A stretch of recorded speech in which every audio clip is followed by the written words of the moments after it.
donc je travaille ici au LMGC. Je suis chargé de recherche depuis très peu. Et je m'intéresse principalement aux matériaux de construction, mais aussi à d'autres types de matériaux, d'autres types de systèmes, avec ce qu'on appelle des simulations atomistiques, donc de la dynamique moléculaire, comme on a pu voir tout à l'heure.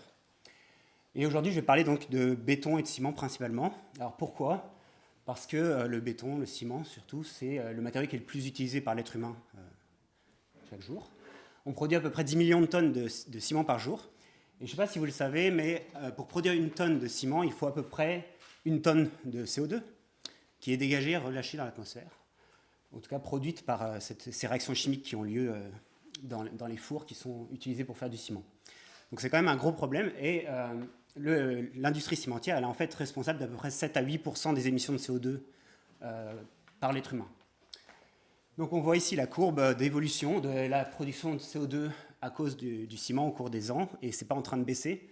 Ce n'est pas une surprise parce que la population humaine augmente. Des pays comme la Chine, le Brésil, l'Inde sont en développement ou très développés. Donc ils ont besoin de nouvelles infrastructures, des routes, des habitations, des écoles, etc., etc. Et le ciment, c'est un matériau qui ne coûte pas cher, qui est facile à produire, qu'on peut trouver partout. Et ce n'est pas quelque chose qui est limité en termes de ressources sur la Terre. Donc, on ne va pas pouvoir dire à tout le monde arrêtez de faire du ciment tout de suite, du jour au lendemain. Donc, on produit à peu près 7 fois la taille de la ville de New York en ciment par an. Donc, c'est quand même assez conséquent. Ce qu'on va pouvoir peut-être faire, c'est soit essayer de produire du ciment qui va dégager moins de CO2 lors de la production, lors de la production de la poudre de ciment, ou essayer d'allonger la durée de vie des ciments ou leur donner d'autres propriétés. Donc moi, je travaille plutôt sur ce deuxième aspect. Donc pour le premier aspect, en fait, le problème principal du ciment, c'est que quand on produit la poudre du ciment, on va mélanger des roches, des argiles, à très haute température. Donc déjà, on a un four qu'on doit chauffer à 1500 degrés Celsius à peu près. Ça coûte beaucoup d'énergie. Et on a aussi des réactions chimiques qui dégagent du CO2. En fait, les ciments, les bétons, les mortiers, on en utilise depuis des milliers d'années. Notamment dans l'Antiquité, il y avait déjà des bétons et des ciments qui étaient produits par l'être humain. Mais malgré cela, malgré le fait qu'on produit une quantité astronomique de ciment par jour, on a une faible connaissance de ce qui se passe réellement dans la matière.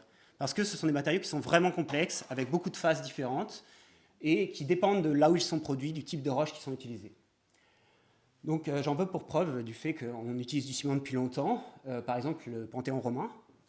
Donc récemment, il y a une étude qui a pas mal été diffusée dans la presse, notamment ici, c'est un article du Monde, qui est une étude faite au MIT où il montre probablement l'une des raisons pour laquelle ce ciment, ce béton, tient toujours debout après plus de 2000 ans. Bon, alors c'est une des raisons possibles, il n'y a pas forcément un consensus, et il y a tellement de phases dans ces matériaux qu'on n'est pas sûr que ce soit cette seule phase ici dont il parle, la chaux vive, qui soit responsable de cette longue durabilité. Et on peut aussi se poser la question, ça c'est plus sous forme de blague, mais on a le MIT ici où a été faite l'étude qui ressemble beaucoup au Panthéon romain, et ce n'est pas le même type de ciment, donc lequel va durer le plus longtemps entre celui-ci et celui-ci. Bon, j'imagine que sur les deux bâtiments, on va faire beaucoup de réparations, mais c'est quand même une question assez intéressante. Alors, on va rentrer dans le concret, donc je fais un petit jeu de mots avec concrete, qui veut dire béton en anglais. Si on a un mur en béton, à l'échelle macroscopique, on a l'impression que c'est quelque chose qui est plus ou moins homogène. Mais si on s'intéresse à un petit bloc de ce béton ici, en fait, on va s'apercevoir qu'à plus petite échelle, à l'échelle qu'on appelle mésoscopique, on va avoir plein de phases différentes qui vont être en interaction entre elles. Et si on rentre encore plus dans la matière, donc on arrive à l'échelle moléculaire, à l'échelle des atomes, on voit qu'on a différentes phases, différents arrangements atomiques, différents types de réactions chimiques qui peuvent avoir lieu, etc., etc. Et toutes ces choses, toutes ces informations qu'on peut avoir à l'échelle atomique, à l'échelle moléculaire, tout ce qui se passe à cette échelle, a une influence à l'échelle mésoscopique, qui a une influence à l'échelle macroscopique. Donc, en fait, mon travail principalement, c'est d'essayer de comprendre ce qui se passe à cette échelle, pour ensuite éventuellement essayer de comprendre ce qui se passe à plus grande échelle. Donc, par exemple, ce qu'on peut se poser comme question, c'est si on a une fissure ici dans un bloc de béton, on voit que dans la fissure ici, on peut avoir du gel.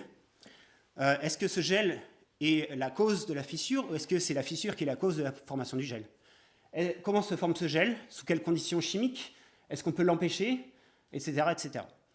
Et en fait, toutes ces informations, la formation d'un gel, typiquement, c'est une réaction chimique, ou une multitude de réactions chimiques qui ont lieu dans la matière. Et en particulier dans la porosité du ciment, parce que le ciment, c'est un matériau qui est très poreux. Donc comment on atteint cette échelle moléculaire? Parce que c'est une toute petite échelle, on ne va pas pouvoir la regarder avec simplement une loupe. On a quelques outils expérimentaux qui peuvent nous donner des informations sur, par exemple, la structure des abats moléculaires, comment s'agencent les atomes, les molécules, les morphologies de surface ou encore la porosité dans le matériau. Ça, c'est quelque chose qui est quand même très important pour les bétons. Mais malgré toutes ces informations, déjà, elles sont difficiles à obtenir et on n'a pas forcément à l'échelle vraiment des atomes, donc atome par atome. L'autre approche possible, c'est de faire une approche numérique, donc c'est pour ça qu'on est là. Typiquement, on fait donc, ce qu'on appelle la simulation atomistique. Et comme ça s'appelle simulation atomistique, c'est une méthode qui est très adaptée pour simuler des atomes, donc à l'échelle de l'atome. Et là, on a en fait le problème inverse. On a une méthode qui est très adaptée pour faire quelques atomes, mais nous, on veut aller vers l'échelle expérimentale, c'est-à-dire une échelle un peu plus grande, de quelques centaines de nanomètres. Et donc, ça veut dire que dans notre simulation, on va devoir multiplier le nombre d'atomes. Donc si on prend un ordinateur maison, plus on met d'atomes dans notre boîte de simulation, très rapidement, on va arriver à des temps de calcul qui ne sont pas humainement possibles, des années de calcul pour faire notre simulation. Donc c'est pour ça qu'on utilise des supercalculateurs, parce qu'il y a deux choses. Donc déjà, les calculs sont beaucoup plus optimisés sur les supercalculateurs que ce qu'on peut faire nous-mêmes. Et aussi, on a accès à beaucoup de processeurs en même temps, ce qui va nous permettre de paralléliser nos calculs et de réduire fortement les temps de calcul, donc de faire des systèmes beaucoup plus grands. Donc ça, c'est quelque chose qui est essentiel pour nous parce que si on ne peut pas faire des calculs avec des grands systèmes, on ne va jamais pouvoir étudier, par exemple, des pores d'un ciment, des réactions chimiques dans ces systèmes, parce que ce sont des choses qui nécessitent plusieurs dizaines de milliers, voire plusieurs millions d'atomes. Donc, en fait, ce qui est le plus coûteux pour nous, c'est le calcul des forces entre ces atomes. Donc, plus on a d'atomes, plus on a de calcul de force à faire. On a la possibilité de faire différents types de calculs de force, plus ou moins précis, plus ou moins coûteux. Donc, avec des calculs pas très coûteux, on va pouvoir faire des millions d'atomes. Avec des calculs coûteux, on va être vraiment limité à quelques centaines d'atomes. Mais si on a ici, par exemple, des approches quantiques, ça peut être intéressant pour certains phénomènes, certaines réactions chimiques en particulier. Donc nous, dans nos bétons, on est plutôt ici, méthode classique. Et on a le choix entre des méthodes qui ne prennent pas en compte la réactivité chimique ou des méthodes qui nous permettent de prendre en compte la réactivité chimique. Là, nous, on choisit celle-ci parce qu'on s'intéresse à la durabilité des matériaux, à l'évolution des matériaux dans le temps. Et par exemple, typiquement, ce que je vous ai dit, la formation d'un gel, c'est une multitude de réactions chimiques. Donc on est obligé de les simuler pour observer la formation du gel. Donc notre travail, c'est aussi d'essayer de comprendre comment on pourrait aller vers des systèmes plus grands, mais, et j'en ai pas parlé trop, c'est surtout des temps plus longs. En fait, ça c'est même plus important que des grands systèmes, c'est des temps longs, parce que nos réactions chimiques, ce sont des choses qui sont des événements assez rares dans nos simulations. Donc on va biaiser les simulations, un peu comme on a vu tout à l'heure dans la présentation sur les biomolécules, pour pouvoir passer les barrières d'énergie et aller vers des temps plus longs, des réactions plus importantes. Donc on a notre ciment. Donc là, ici, on voit qu'il y a un gel qui s'est formé dans la porosité. Et moi, ce que je fais, c'est que j'essaie de comprendre, en fait, dans un premier temps, ici, on a la porosité en bleu avec la solution qui est présente dans la porosité. Comment ce gel se forme? Sous quelles conditions de pH? Quelle concentration en eau? Quelle concentration en atomes de silicium, d'aluminium, etc., etc. Et ensuite, j'essaie de comprendre comment cette structure va évoluer si on modifie les conditions de physique et de chimie du système. Donc, ce que j'essaie d'obtenir, c'est ça. C'est un gel. Alors, en fait, un gel, c'est pas... il y a beaucoup de gens qui pensent que c'est quelque chose qui est mou. En fait, un gel, c'est pas quelque chose qui est mou. La définition d'un gel, c'est une structure solide qui emprisonne un liquide. Donc, en fait, nous, on part d'une solution liquide et on va obtenir ce type de structure solide ici. Donc, ça, c'est du silicium et de l'oxygène qui emprisonne, ici en bleu, un liquide. Donc, on fait des simulations sur les supercalculateurs pour voir comment ces structures se forment. Donc ici, il y a un petit exemple. On a vu au début, il n'y avait rien qui était connecté. Et petit à petit, les atomes se connectent pour former des chaînes de silicates. Et ces chaînes vont donner certaines propriétés de résistance aux matériaux, certaines propriétés mécaniques aux matériaux. Donc, en fait, ce qui nous intéresse dans ces simulations, c'est de voir quelle va être la connectivité qui va se créer entre ces chaînes et aussi quel va être le déplacement des ions, où les ions vont aller dans ces structures. Et il y a quelque chose sur cette simulation qu'on a montré qui est assez intéressant, c'est que dans ces structures, donc ce sont des structures qui ont des ions alcalins à la base. Si on remplace ces ions alcalins par du calcium, ça s'appelle la calcification, on va avoir donc un remplacement des ions. Et dans la littérature, il est indiqué que ces ions ils vont repartir dans la solution et flotter librement. Nous, ce que l'on montre avec la simulation, c'est l'inverse. C'est effectivement les ions vont être relayés dans la solution, mais ils sont toujours attirés par le gel. Et donc, ils vont être attachés à la surface externe du gel. Ce qui fait que, finalement, au lieu d'avoir un gel plutôt chargé négativement en surface qui interagit avec notre matrice cimentaire, on a l'inverse. On a un gel avec beaucoup d'ions sur la surface qui interagit avec le ciment. Et donc là, ça change complètement la façon dont on décrit les interactions entre les gels qui se forment et les ciments, et in fine, comment on peut expliquer la formation de fissures. Donc, juste pour conclure un peu sur qu'est-ce qu'on peut faire plus tard, l'une des possibilités, c'est, donc vous avez entendu parler d'intelligence artificielle, je pense avec ChatGPT et Midjourney par exemple.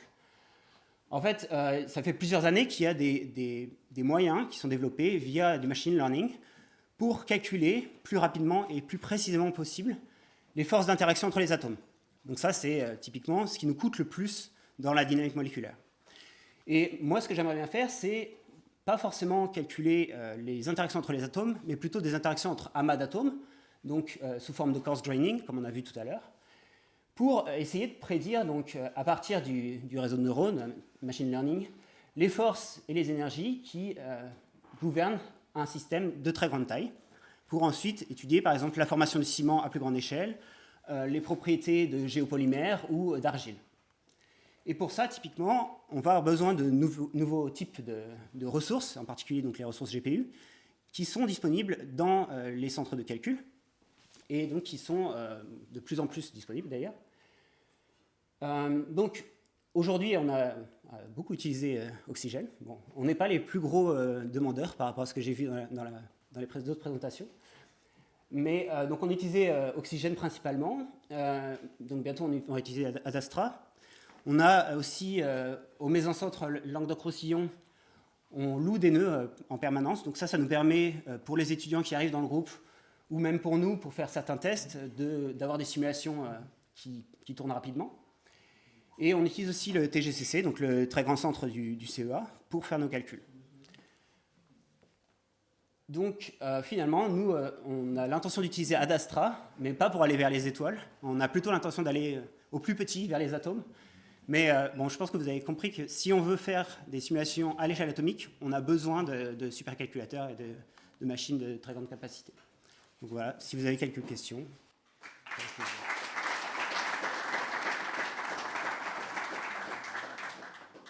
Merci Romain. C'est vraiment une présentation intéressante parce qu'effectivement, ça termine les exposés. Ça montre aussi que sur les exposés précédents, on a parlé de physique, on a parlé de chimie, biomolécules, là des aspects donc plus liés donc à ce que fait le laboratoire LMGC. Et on voit bien qu'il y a d'une fois, il y a d'une part les échanges entre les scientifiques et les possibilités qui peuvent être donc offertes par les grands centres de calcul, et en même temps entre scientifiques, comme on a pu le discuter dans les questions tout à l'heure, notamment entre les astrophysiciens ou tout ce qui touche au plasma. Donc c'est toujours intéressant de voir les méthodes et de voir effectivement les résultats qu'on arrive à obtenir. Alors est-ce qu'il y a des questions ?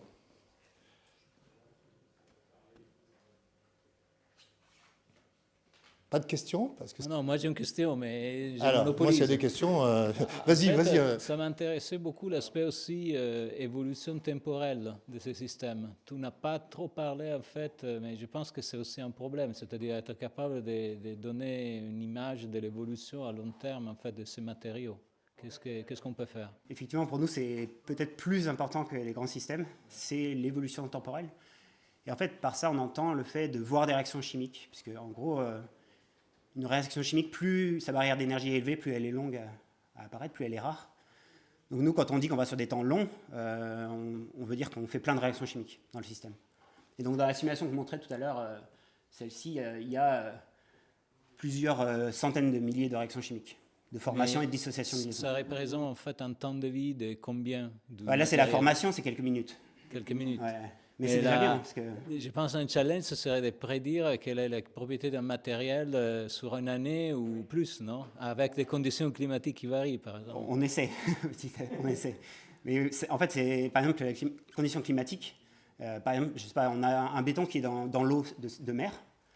C'est très difficile déjà de savoir comment les ions de l'eau de mer vont rentrer dans le ciment.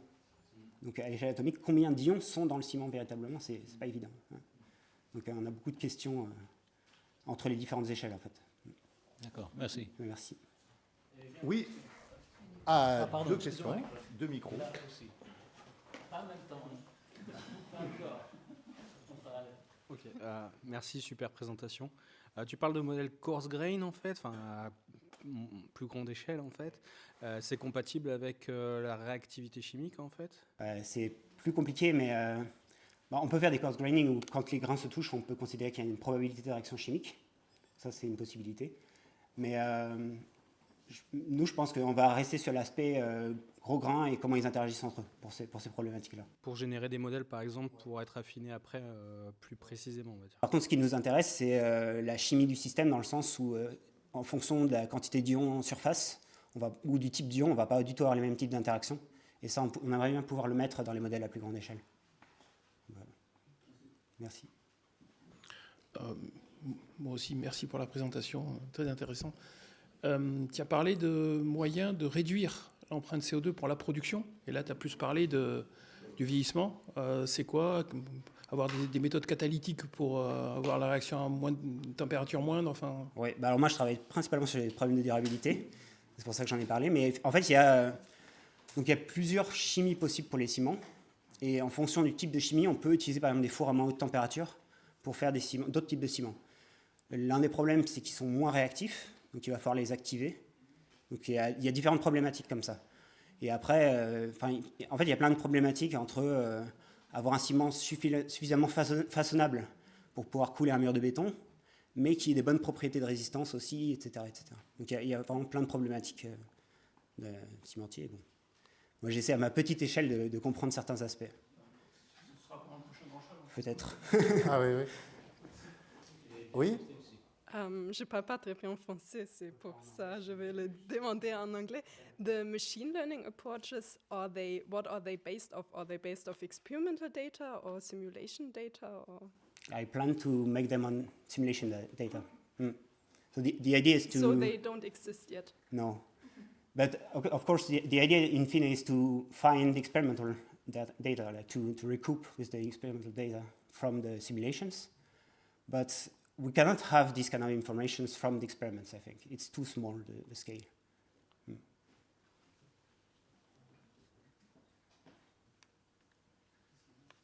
Bien. Ben, s'il n'y a pas de questions, moi je vais faire un clin d'œil à Andrea. Andrea, donc, qui est originaire de Bologne, d'Italie. Donc, tu nous as parlé du Panthéon de Rome. Bon, il y a un mauvais exemple, malheureusement, c'est le pont de Gênes. Mais nous, on a la Torre Ginelli. On va en parler. Est-ce que ça aurait pu être modélisé, simulé, ce type d'accident, de fracture? Pas à l'échelle atomique, je pense, mais typiquement, les formations de gel que j'ai montrées, c'est peut-être l'une des causes de l'effondrement de pont de Gênes. Et aussi, il y a eu des effondrements de barrages au Brésil il n'y a pas longtemps, et c'est peut-être aussi à cause de ce type de réaction chimique. Donc, en fait, l'idée, c'est plus d'essayer de comprendre qu'est-ce qui cause la réaction chimique, la formation des fissures, pour essayer de les éviter dans les temps longs. Et après, par exemple, en France, on a eu récemment le pont de l'île de Ré, donc d'où je viens, et sur le pont de l'île de Ré, on a réussi à prédire qu'il y avait des problèmes de durabilité, donc là, les réparations sont faites, a priori. Donc, Ok. Alors, entre Gênes et Rome, il y a Bologne, justement. Et dans Bologne, c'est le centre de calcul, Leonardo. Mais c'est intéressant parce qu'en regardant l'exposé, je m'étais intéressé, puisqu'on en avait parlé avant. Donc, c'est un sujet que connaît bien André, on en parle souvent. C'est déjà les tours de Bologne. Il y en a eu beaucoup de tours. Donc, là, on est au Moyen-Âge. Et dans la question, c'est qu'est-ce qui a fait la hauteur de ces tours et pourquoi certaines sont plus hautes que d'autres. Il y a le cas aussi de la tour de Pise. Pourquoi la tour de Pise penche? Et effectivement, donc on s'aperçoit qu'au-delà des structures, ce qui est important, c'est le sol. C'est ce qui est montré, c'est-à-dire et laisser du temps au temps. Donc à cette époque, il n'y avait pas de simulateur, mais manifestement, le fait qu'il y ait des tours plus hautes à Bologne, c'est que les gens ont pris le temps de les construire pour stabiliser avant de monter. Et quand on construit trop vite, comme à Pise, Malheureusement, ça penchait, il a fallu compenser. Mais il y a l'exemple, à côté de la tour Asinelli, il y a la tour Garisenda qui était prévue d'être plus haute que l'Asinelli, mais l'ont arrêtée justement parce qu'elle était déjà trop penchée. Et donc là, je ne sais pas, mais je sais que j'ai compris aussi justement tous les problèmes en génie de construction, aussi sur la capacité de prévoir l'évolution d'un terrain sur des échelles de temps longs. C'est aussi un problème extrêmement compliqué sur lequel les calculs est nécessaire. Après, je ne sais pas, la maîtrise, je pense, il y avait un facteur humain. L'auteur devait représenter le pouvoir de la famille. Et probablement, plus la famille était puissante, plus elle avait le temps en fait de la construire lentement, parce qu'elle gardait le pouvoir et donc elle pouvait faire gaffe à ça. Ça nous amène sur d'autres débats. C'est un aspect social. Voilà, bon, cette histoire de prendre un peu de recul et un peu de détente.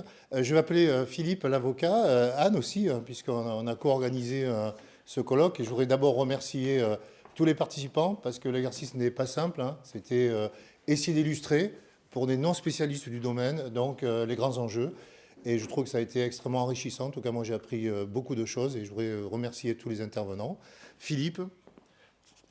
Écoute, je me joins à toi pour remercier effectivement tous les intervenants. C'était passionnant, tous les sujets étaient passionnants. Et si on emprunte au dernier orateur, il nous a fait passer du cosmos aux atomes, l'infiniment petit à l'infiniment grand, et le ciment pour cimenter les deux. Je trouvais ça pas mal. J'y aurais jamais pensé.